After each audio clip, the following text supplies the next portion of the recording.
O sea, aparte de qué estrategia, cuál es el siguiente paso, qué va a ocurrir mañana. No tienen idea.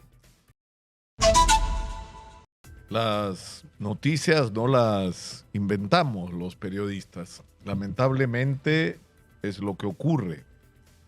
Y lo reporta el día de hoy, por ejemplo, el diario La República. Yo le pregunto a la presidenta Dina Boluarte, ¿qué nos hacemos con esta información?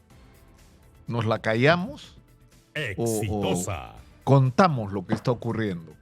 Simplemente reportamos lo que está sucediendo. 7 crímenes en Lima, en medio del estado de emergencia. 7 asesinatos en las últimas 24 horas. O sea, vamos como un tren camino a parecernos cada vez más a Ecuador, donde las muertes por asesinato, las muertes violentas, los homicidios superan los 4.000 personas por año. Vamos en esa dirección, lamentablemente. Y el problema es que esto es solo una parte de la crisis de inseguridad, que en realidad resulta hasta ofensivo que yo les diga a ustedes que nos escuchan, nos ven, nos siguen todos los días lo que están viviendo. Pero cuando tú tienes a las autoridades que niegan esa realidad que la gente está viviendo, entonces hay que recordársela, ¿no? A las autoridades. No solamente tenemos una ola de asesinatos, donde el caso de Ate, pues ya es en 3 semanas de estado de emergencia han matado 10 personas. Eso es una barbaridad lo que está ocurriendo. Y eso, insisto, es un rostro simplemente de la crisis de inseguridad que vivimos. O sea, la cantidad de gente, la encuesta que CPI hizo para nosotros, para Exitosa, es muy fuerte. 1 de cada 4 personas en el Perú dice que ha sido víctima de algún tipo de delito en los últimos 3 meses. O sea, no alguna vez en mi vida recuerdo que me asaltaron. No, en los últimos 3 meses 1 de 4 peruanos ha sido víctima de la delincuencia. O lo asaltaron, o lo extorsionaron, o personas cercanas a él fueron víctimas del sicariato, o todas las formas son víctimas de los prestamistas delincuentes. Es decir, 1 de cada 4 peruanos. Y tenemos el problema de la extorsión, donde yo creo que estas cifras hay que darles el valor que tienen. El 3% de la gente dice que ha sido víctima de extorsión. Entonces uno, como lo hemos llamado la atención, cuando estuvimos acá o nos conectamos con Omar Castro, el gerente de CPI, es decir, uno puede decir 3 de cada 100, dicen, no, 3 de cada 100. Estamos hablando de 500.000 de personas si conectamos este porcentaje solamente con la población económicamente activa, que es el objetivo de los extorsionadores. O sea, sacarle y robarle plata a la gente de chamba.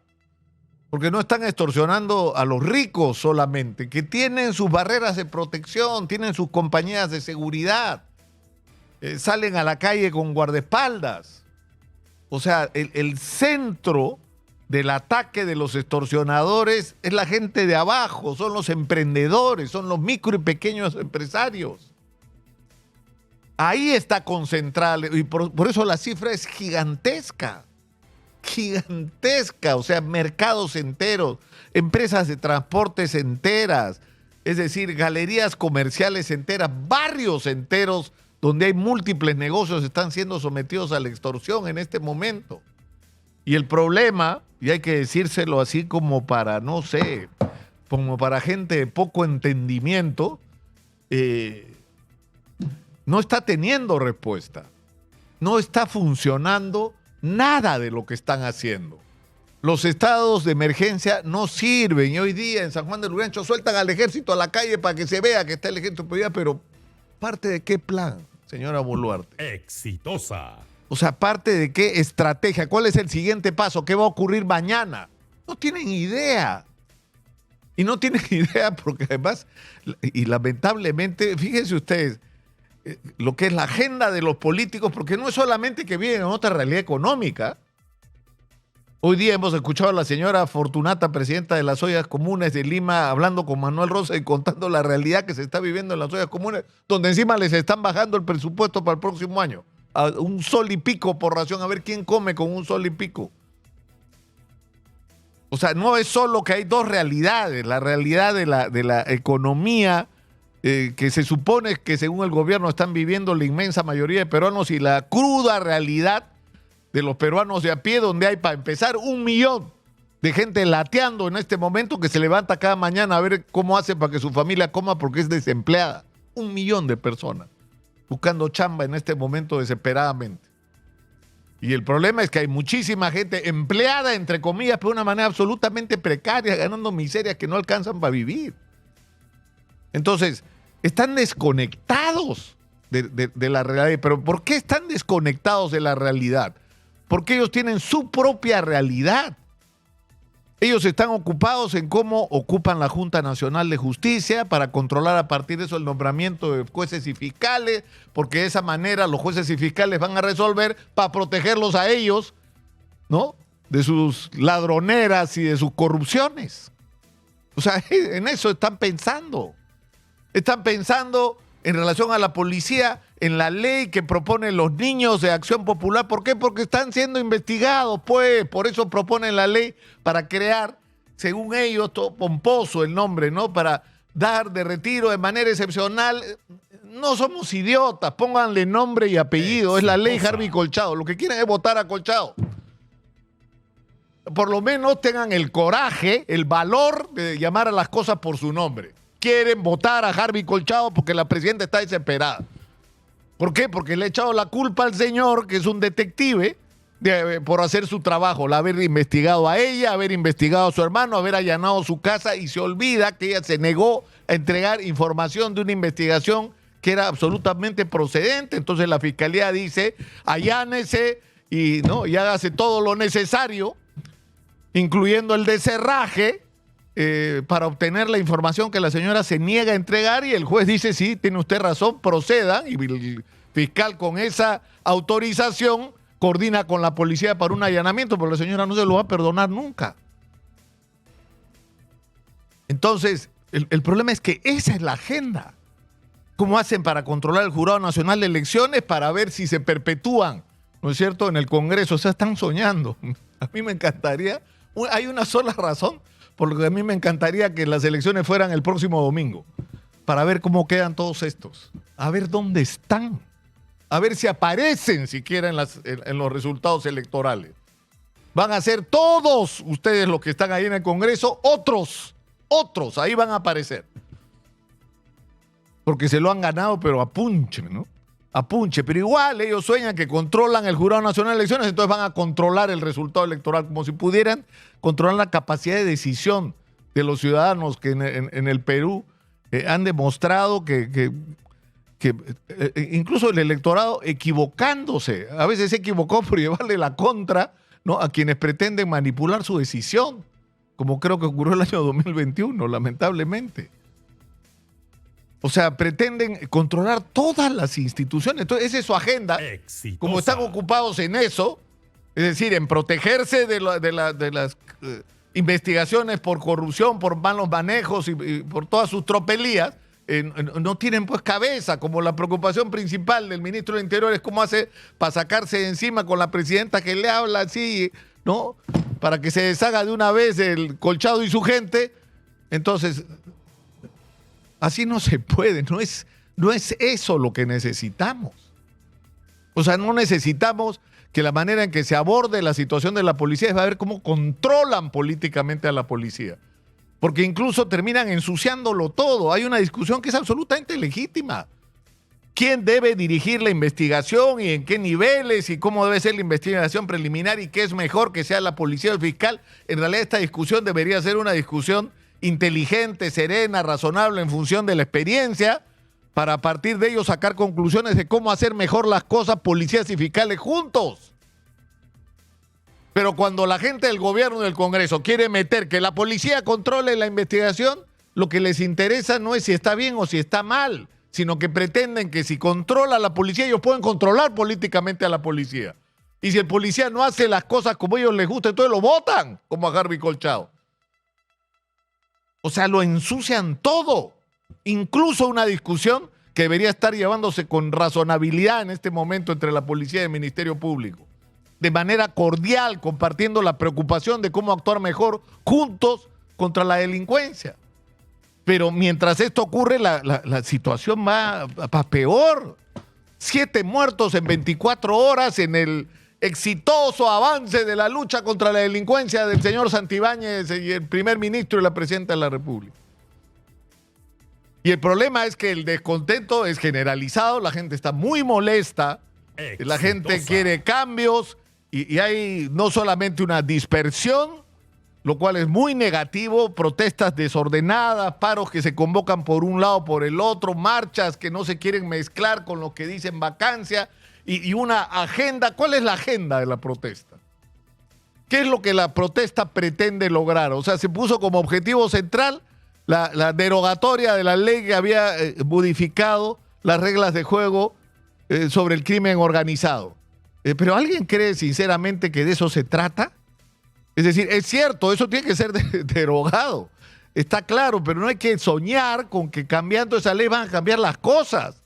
Lo que tiene que cambiar en el Perú para enfrentar la crisis de inseguridad ciudadana, y que es una tarea urgente desde ahora, no es para mañana, para pasado, es algo en lo que todos podríamos ponernos de acuerdo, más allá de nuestras perspectivas ideológicas y políticas, es decir, algo que podemos compartir es que necesitamos, un liderazgo real para luchar contra la delincuencia que no tenemos y que Juan José Santibáñez claramente no es. Primera conclusión, Santibáñez se tiene que ir. Número 2, necesitamos un equipo de conducción encabezado por el comandante general de la Policía Nacional, que está más preocupado en cómo caerle bien al ministro de la Presidencia para seguir en su sitio. Entonces también se tiene que ir el señor. Número 3, necesitamos una estrategia que no tenemos. Y para eso no solamente hay que desempolvar el plan Mariano Santos y todas las propuestas que se han hecho sobre barrios seguros, sobre cómo controlar las calles, sobre cómo mejorar la condición de la policía, sobre cómo dotar de recursos a la policía, que toda esa estrategia que no es tan complicada, que se ha aplicado en otros países del mundo, que se ha aplicado en distritos como San Miguel en algún momento y han funcionado para controlar la calle.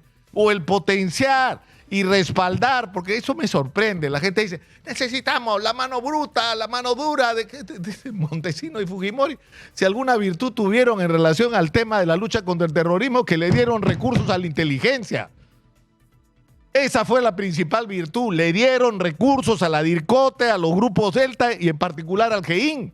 Y eso fue lo que permitió, gracias a la inteligencia, sin disparar un solo balazo, capturar a una banda de terroristas que habían tenido asolado el país durante casi 2 décadas. Entonces, está claro lo que hay que hacer también a ese nivel.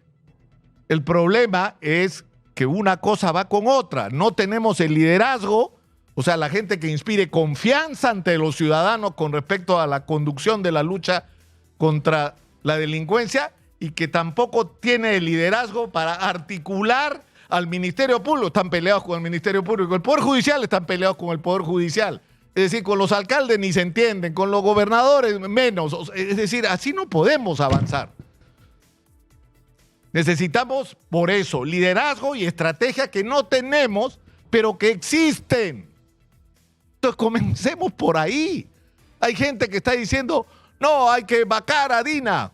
Bueno, y eso nos enfrenta, la verdad es que es lo que provoca, ¿no es cierto? ¿O no? Que todos estos ineptos se vayan, ¿no? Y que además hay gente que nos falta el respeto. La conferencia de prensa de la señora presidenta fue una falta de respeto a los peruanos, no solo a los periodistas, que por supuesto se hicieron respetar con sus preguntas. Pero, es decir, lo que provocaría es que se vayan. El problema es que se van y va a entrar Salguana, el presidente de la República. Eso es lo que va a ocurrir. ¿Y quién va a reemplazar? Es decir, va a haber una crisis de 6 o no sé cuántos meses según las reglas de nuestro sistema electoral, y vamos a tener elecciones adelantadas para votar por quién. 37 partidos están inscritos hasta ayer en el Jurado Nacional de Elecciones. 37. Todos quieren ser presidentes en el Perú. Y lo voy a decir crudamente porque los he entrevistado a casi todos. No tienen idea. Lo único que tienen claro es que quieren llegar al gobierno, nada más. Y los entornos de los que se rodean ya ha provocado que Carlos Añaño salte por la ventana. ¿Por qué? Porque los partidos otra vez se están llenando en todas las regiones de oportunistas, de logreros, de gente que concibe la política como una manera de forrarse. O sea, estamos repitiendo otra vez la historia y vamos a tener que escoger entre otra vez el mal menor. Otra vez tú votas contra esta y tú votas contra ella. O sea, eso va a ser la elección. Vamos a tener que elegir entre Antauro Humala y Keiko Fujimori. Eso es lo que merecemos como país.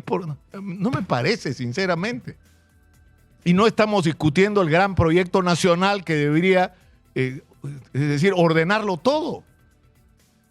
Pero en fin, eso es una controversia. Hay gente que tiene derecho a pensar que debería irse ahorita la presidenta, hay gente que piensa que no, pero de lo que se trata, y con esto termino, es ponernos de acuerdo en aquello que nos une hoy, creo, a la inmensa mayoría de peruanos. Necesitamos una respuesta inmediata a la crisis de inseguridad.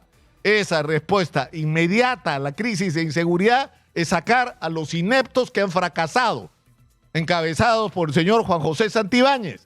Y en segundo lugar, hay que dotar al Estado peruano de una estrategia reuniendo a la gente calificada y capaz que sabe lo que hay que hacer, estructurando un plan que integre y asocie todas las fuerzas de la sociedad para enfrentar a la delincuencia y empezar a voltear este partido que estamos perdiendo. Exitosa. Es absolutamente posible y en ese objetivo todos podemos estar de acuerdo. Fíjense ustedes, en un país tan polarizado, porque la delincuencia al final ha tenido un mérito, nos ha unido. Fíjense ustedes, ha logrado que nos juntemos nuevamente los peruanos como nos juntó alguna vez contra el terrorismo.